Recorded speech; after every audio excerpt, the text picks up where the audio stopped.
La présence de Caïn au sein de cette expo pionnière fonctionne comme un marqueur assez fort et même comme une caution, on peut dire, caution historique et caution éthique aussi également, une certaine légitimité aux artistes qui sont en quelque sorte englobés dans une constellation, dans une nébuleuse où elle se trouve donc être une des figures originaires.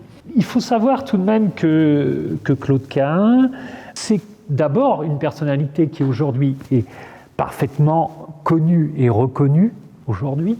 La preuve en est de ce premier visuel qui est à comprendre d'une manière ironique, évidemment, puisqu'il s'agit de la réappropriation par Google de la figure de Claude Caïn.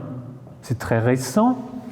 Donc Google, en quelque sorte, s'est payé la tête de Claude Caïn. On pourrait filer les métaphores, le capitalisme a mis au bout de ses pics la tête de Caïn, qui n'hésitait pas à dire et à signer et à contresigner « mort à tous les esclaves du capitalisme », donc superbe retournement. Effectivement, l'aventure invisible de Claude Caïn, qui est restée invisible jusqu'en 1995 quasiment, à part quelques expositions, quelques apparitions en galerie, on a découvert Caïn et peu à peu Moore lors de l'exposition Le rêve d'une ville de 1994-95, où on a décidé d'explorer en quelque sorte les liens imaginaires et réels qui unissent notre ville au surréalisme. Et la figure de Claude Caïn est apparue à ce moment-là, et nous avons en quelque sorte montré en musée pour la première fois ses œuvres. Effectivement, ça a eu une importance non seulement locale, puisque au départ, il faut savoir quand même que, pour la petite anecdote, Claude Caïn, dont le véritable nom est Lucie Schwab, est la fille de Maurice Schwab, qui était l'un des plus gros, propriétaires de presse à Nantes, frère de l'écrivain Marcel Schwab. Donc il y a une lignée, il y a une histoire, je dirais, locale, et qu'il convenait d'explorer, mais évidemment cette découverte, on va dire, cette monstration de Claude Caïn sur des cimaises de musée allait bien au-delà de nos frontières bretonnes, etc., françaises, puisque l'engouement pour Caïn aujourd'hui est international. Elle a des exégètes à San Francisco et bien au-delà. Voilà. Donc cette figure de Caïn, elle a été révélée à partir des années 90 et elle n'a cessé de s'accroître et de sa notoriété. Je dirais qu'aujourd'hui, dans la plupart des expositions qui donnent une place aux arts visuels, à la photographie d'avant-garde, il faut mettre du Caïn. L'exposition éponyme qui s'appelle Pionnière à Paris montre du Caïn. Hélas, il y a une seule photo originale et de très mauvaises reproductions qui ont été fournies par la ville de Nantes, enfin par le musée, c'est dommage. Mais ici, vous avez effectivement des véritables tirages de Caïn. Vous pourrez voir la différence. Mais donc, c'est assez marrant de voir que ces deux expositions au musée du Luxembourg, qui s'appellent Pionnière, comme celle-ci, montrent Caïn sans qu'il y ait eu de connivence, que je sache. Cette aventure de Caïn, c'est l'aventure de quelqu'un qui a été invisibilisé, mais pas simplement je dirais, des années 30 aux années 90, mais son travail de créatrice ou de photographe ou d'écrivaine, il faut savoir que même dans les années 20-30, il était tout à fait confidentiel. À l'époque, elle était peu visible. Et là, c'est un symptôme d'ailleurs très évident de la manière dont la création féminine était effectivement marginalisée. Et aujourd'hui, Elle est désormais visible, du moins son œuvre photographique surtout, et j'ai choisi de parler, de la réintégrer un petit peu dans la constellation à laquelle elle appartient. Car Caïn n'est pas une artiste incréée, née de nulle part. D'abord, que le travail de Caïn, ce n'est pas un simple travail individué, c'est une collaboration avec Suzanne Malherbe, Moore, la compagne de toute sa vie. Et peu à peu, on s'est intéressé à cette figure, qui n'était pas une figure singulière simplement, mais une figure double. Et aujourd'hui, on peut aller plus loin et dire, et non pas réduire Caïn et Moore à un duo qui serait un duo représentatif, comme en quelque sorte voudrait le caricaturer Google, c'est-à-dire le couple lesbien. Non, c'est bien au-delà du couple lesbien, c'est une communauté d'idées, de création, une communauté effectivement de femmes qui luttent pour l'émancipation, qui luttent pour aussi imposer une idée qui est celle de, je dirais par exemple, le refus de catégorisation, et en ce sens-là, on peut parler de queer. Au début, le queer désignait au XIXe une sorte d'excroissance du dandysme, qui serait une sorte de bizarrerie. Et peu à peu, avec le procès Wilde, d'Oscar Wilde, l'idée de queer s'est réduite un peu pour désigner pratiquement l'homosexualité. Mais le queer, au départ, c'est d'abord le rejet de la catégorisation et une forme d'indéfinition. Voilà, donc j'en arrive à cette idée que Caïn, eh bien, je pense qu'elle peut nous permettre de découvrir qu'il y a une communauté autour d'elle, une nébuleuse, une constellation, on utilisera le terme qu'on veut, et au centre de... Alors je la mets au centre, mais je pense qu'elle occupe effectivement une position assez importante dans cette constellation. Il n'y a pas véritablement, on pourrait plutôt parler de rhizome d'ailleurs que de constellation avec un centre, mais dans ce rhizome de créatrice, on a une personnalité singulière qui est celle de Béatrice Wenger, qui a pris le pseudonyme de Nadja. Alors, Béatrice Wenger, dont vous voyez ici le portrait dessiné par Suzanne Malherbe, alias Moore. Vous retrouvez la photo et le dessin, la carte postale vintage d'époque éditée par Moore, et dans l'exposition, vous pourrez la voir. Donc c'est cette figure de Nadja qui nous intéresse particulièrement.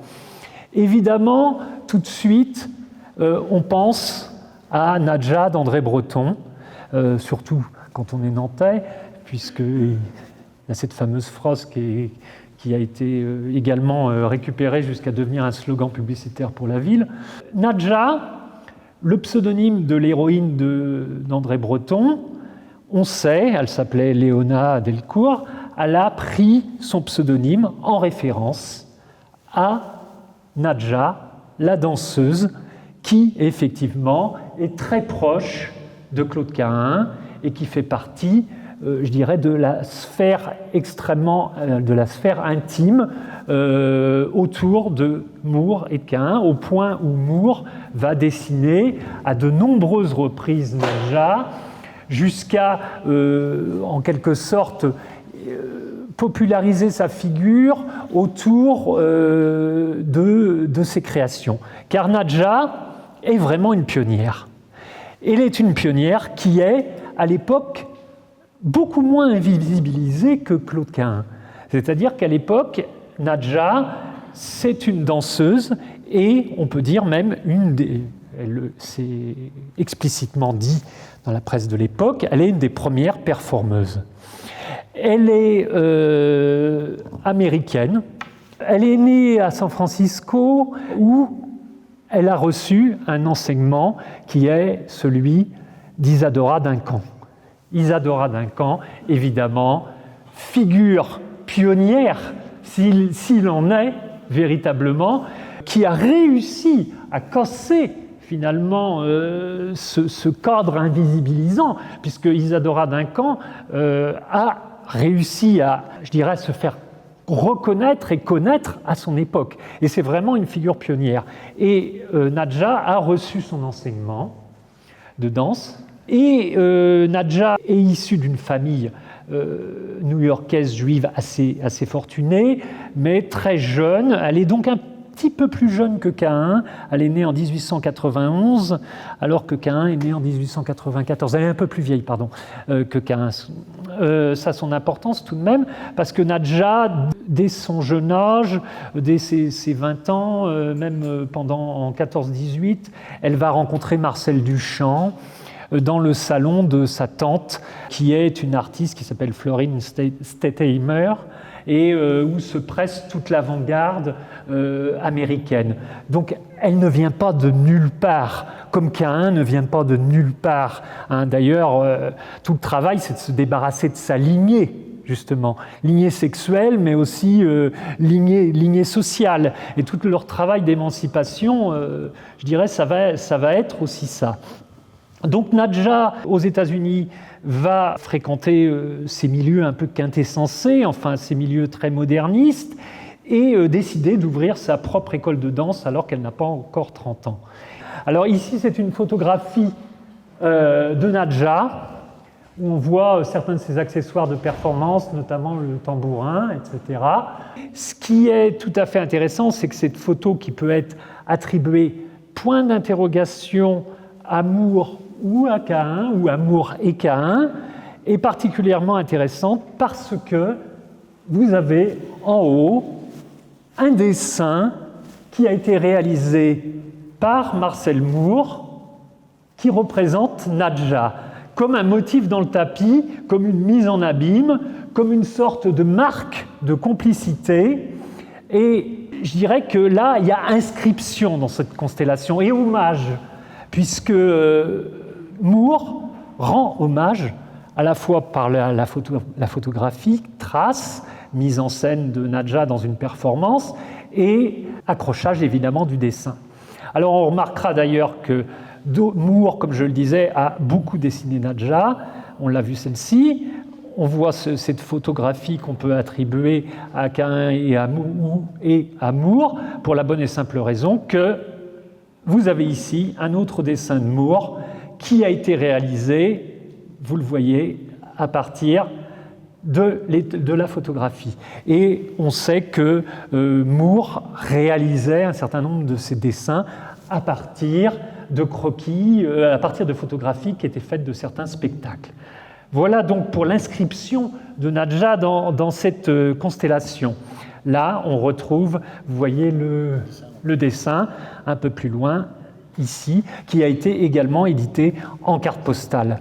Donc on a vraiment quelque chose ici qui commence à se dessiner, sans jeu de mots. C'est une constellation avec différents éléments et aussi qui vise à se désinvisibiliser. Parce que Moore, en dessinant Nadja, quelque part aujourd'hui on dirait c'est des fly pour ces spectacles. Et on est là. Et nous revoilà donc après ce petit détour pour bien comprendre comment cette constellation s'est dessinée. Voilà Nadja représentée quasiment en icône christique féminine. C'est pour l'ouverture de son école aux États-Unis. Et c'est aussi un positionnement social d'emblée qui s'affirme. Nadja décide d'ouvrir une école de danse, mais c'est une école de danse qui est gratuite pour les ouvrières de magasins, pour tout ce qui est artisane, filles des grands magasins, filles des filatures, etc., etc. C'est-à-dire qu'il y a une démarche sociale qui est très importante. Alors évidemment, la presse ironise la fille riche qui va se mettre au service des pauvres. Mais la démarche est tout à fait intéressante parce qu'on voit ici l'école de Nadja, c'est-à-dire toutes ses pupilles. Et qu'est-ce que propose Nadja? Ce n'est pas simplement un enseignement qui va du haut au bas, une relation de domination, mais bien au contraire, une relation d'équivalence. C'est-à-dire que se crée véritablement une communauté, c'est-à-dire qu'elle n'apprend pas simplement à ses pupilles à danser, mais ils inaugurent une vie collective. Une vie collective où elle leur fait partager sa bibliothèque, les enseignements de philosophie, où ils apprennent à fabriquer de manière communautaire des repas, partager des moments de vie, s'approprier la parole, une chose qui évidemment est particulièrement difficile pour justement certaines de ces jeunes filles. Donc il y a une démarche éthique et politique que Nadja va toujours porter. Et cette démarche, c'est émanciper les femmes, les jeunes filles, de conditions effectivement modestes.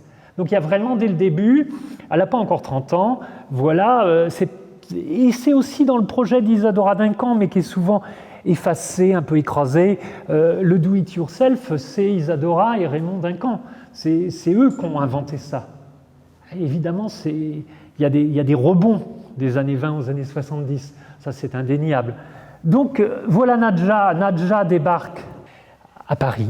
Elle arrive en 24 en France et elle va devenir une figure assez reconnue, à la fois se produisant dans des scènes très confidentielles, comme le théâtre ésotérique, où Claude Cahun va jouer des rôles, des petits rôles, mais va apparaître sur scène, tout comme Nadja, et ce sera Moore qui fera les décors. Donc on est dans une petite scène de théâtre. On a une scène alternative dans laquelle Nadja s'incorpore, où on croise Claude Cahun, Marcel Moore, mais bien d'autres figures. Et donc il y a tout un milieu qui se reconnaît, qui se construit autour d'une identité queer, qui a été aussi portée par Rachilde, l'écrivaine très liée au milieu du Mercure de France, mais aussi très liée à Marcel Schwob, l'oncle de Claude Cahun.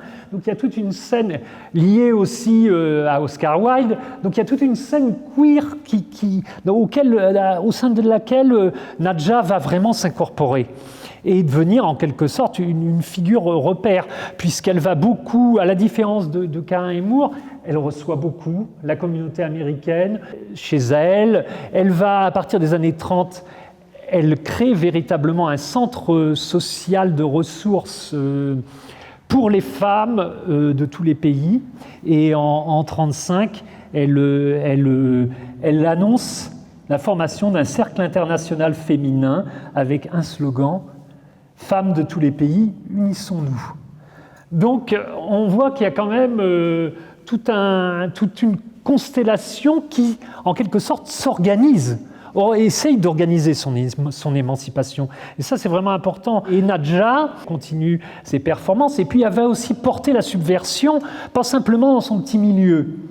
C'est-à-dire qu'elle va, entre guillemets, se coltiner aussi le music hall. Ah, c'est ce monstre, le music hall dévoreur de jeunes filles dénudées. Eh bien, Nadja, elle va y aller. Elle se produit devant 25 personnes ou 30 au théâtre ésotérique, mais elle va aller affronter 2500 personnes aux Folies Bergères ou au Palace. Et là, il y a véritablement un défi très fort, dans la mesure où il y a pas mal de critiques de l'époque qui soulignent mais qu'est-ce qu'elle fait? On ne comprend rien. Qu'est-ce que c'est que parce que l'idée centrale de Nadja, c'est que le corps et l'esprit sont le prolongement l'un de l'autre et vice-versa. C'est-à-dire que l'idée de Nadja, c'est que la pensée agissante matérialise l'idée. Et c'est par le geste et l'attitude que ça se fait. On est donc en plein dans la performance. Et donc Nadja performe au music hall. Alors évidemment, on s'attarde sur les critiques s'attardent sur ses formes, etc. Mais sont très sont très démunis parce qu'elle est nue, mais elle est nue différemment. Et ça, c'est quelque chose de fondamental. C'est un défi. Hein. Et Caïn, évidemment, partage, puisqu'il y a un certain nombre de... Les dessins de Moore, c'est évidemment pour faire connaître Nadja, partage ses intérêts, mais il y a un franchissement qui est difficile. C'est-à-dire Caïn a travaillé une aventure intérieure qu'elle partage avec sa compagne, Moore. Il y a un travail de recherche sur elle-même, mais le franchissement de la scène, même si j'ai dit qu'elle a fait quelques petites apparitions au théâtre ésotérique, est quelque chose de difficile. Mais l'idée, c'est qu'elle... Isadora Duncan, c'est évidemment essentiel pour Caïn aussi. Hein, le premier autoportrait que je remontrerai peut-être tout à l'heure, qui se trouve... que Caïn a réalisé à Nantes et qui se trouve exposé ici, c'est Claude Caïn en Tanagra, c'est-à-dire déguisé en statuette votive grecque. Et c'est un hommage à Isadora Duncan, évidemment. Il n'y a pas une artiste unique, il n'y a pas un duo lesbien, mais il y a une nébuleuse de femmes qui s'organisent pour l'émancipation. Nadja est une des personnalités visibles à l'époque et qui pourtant aujourd'hui est totalement invisibilisée de cette nébuleuse. Dans cette nébuleuse, vous avez notamment une certaine Hélène Vanel. Hélène Vanel, dont vous avez ici aussi deux extraits de performance. Hélène Vanel, née en 1898, donc un peu plus... la plus jeune par rapport à Nadja et à Caïn, est connue pour notamment ses performances en 1938. Là, on fait un petit saut dans le temps. C'est la seule trace encore visible qu'on a gardée parce qu'en 1938, elle a rejoint le groupe surréaliste et elle fait des performances qui vont être salués par Salvador Dali, par Breton, etc. C'est vraiment les premières performances féministes extrêmement agressives. C'est vraiment fondateur à ce titre. Et Hélène Vanel, pourquoi après cette petite prolepse, pourquoi j'y reviens? J'y reviens dans la mesure où Hélène Vanel fait partie de cette nébuleuse, puisqu'elle est très liée, évidemment, elle aussi, à Nadja. En 1924-1925, avec sa compagne Lois Sutton, et elles vont fonder toutes les deux un studio qui s'appelle Rythme et Couleurs, qui est à la fois un studio graphique et un studio de performance. C'est elles qui vont donner naissance à Saint-Paul-de-Vence. On les appelle les danseuses de Saint-Paul. On est en 1924. Saint-Paul-de-Vence n'existe pas, mais Saint-Paul-de-Vence est un lieu où toute une communauté de femmes agit et se produisent notamment dans un lieu qui s'appelle l'Outre-Théâtre, qui est un tout petit théâtre où on ne reçoit que 15 personnes, qui est fondé par Rythme et Couleurs, c'est-à-dire par Vanel et Hutton. Et cet endroit, c'est comme un peu l'équivalent du théâtre ésotérique. C'est exactement à la même période. Et par qui est fréquenté ce lieu, qui est un lieu qui est fondé par des femmes où ce qui prime, c'est le do-it, c'est-à-dire elles font les machinistes, elles éclairent les lieux, elles font leur propre chorégraphie, leur propre costume, et tout ça, c'est encore en référence à Isadora Duncan, Raymond Duncan, et qui se presse dans ce petit théâtre qui accueille maximum 18 personnes, eh bien, toute l'avant-garde qui descend sur la Riviera, Picasso, qui va même dessiner pour certains des costumes des filles, puisqu'on les appelle comme ça, les filles de Saint-Paul, Picabia. Dans leur troupe, on va voir la fille de Joyce, qui finira internée d'ailleurs, comme beaucoup de femmes qui ont exprimé, on va dire, leur sensibilité de manière trop exacerbée. Et en fait, ce sont les véritables fondatrices de Saint-Paul-de-Vence. C'est comme ça que Saint-Paul, peu à peu, s'est constitué. Et aujourd'hui, quand on lit quelque chose sur Saint-Paul, on voit Yves Montand jouer aux boules avec qui, je ne sais pas, enfin, on voit Clouzot, on voit, etc., etc. On voit Jacques Prévert, évidemment, forcément, mais à part un article de Paris Match de 1950 où ils ont retrouvé Loïc Sutton qui habitait toujours là-bas, mais qui s'était totalement effacé, rien. Voilà, encore une fois. Et qu'est-ce qui va se passer en 1935 ? Nadja rejoint Hélène Vanel et elle va reprendre l'autre théâtre et ça va devenir, l'aventure va se prolonger. Donc on voit la circulation des idées, circulation aussi des gestes et des formes et naissance de ce que va devenir vraiment l'art de la performance porté par les femmes. Donc voilà un petit peu cette constellation qu'on voulait faire découvrir ici, c'est-à-dire de montrer qu'il n'y a pas une artiste, mais qu'il n'y a pas une pionnière, mais il y a des pionnières, il y a des jeux d'historiographie qui font qu'il y a des invisibilisations, qu'il y a des figures qui ressurgissent, qu'il y en a d'autres qui sont effacées, et que, évidemment, les femmes ont été beaucoup plus facilement effacées, alors que dans les années 20, effectivement, on voit ici, ce ne sont que quelques aperçus très rapides de toute leur création.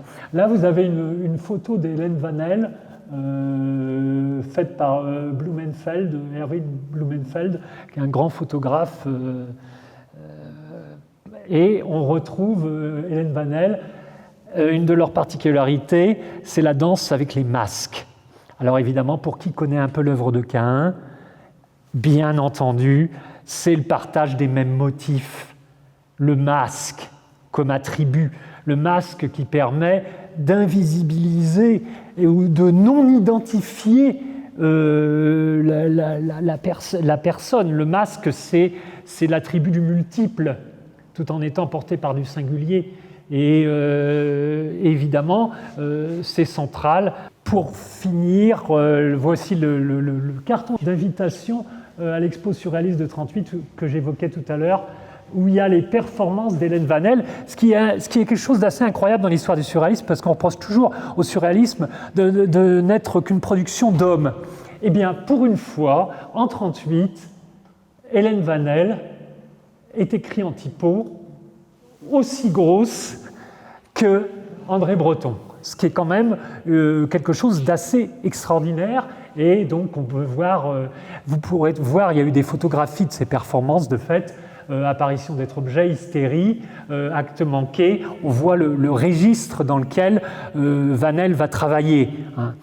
Donc, voilà un petit peu ce que je voulais évoquer. Et maintenant, je vais laisser la parole à Tirza avant de vous permettre de voir le premier autoportrait de Claude Caïn en gros plan, en Tanagra, dans le style très Isadora Duncan, avec évidemment un chat. Voilà.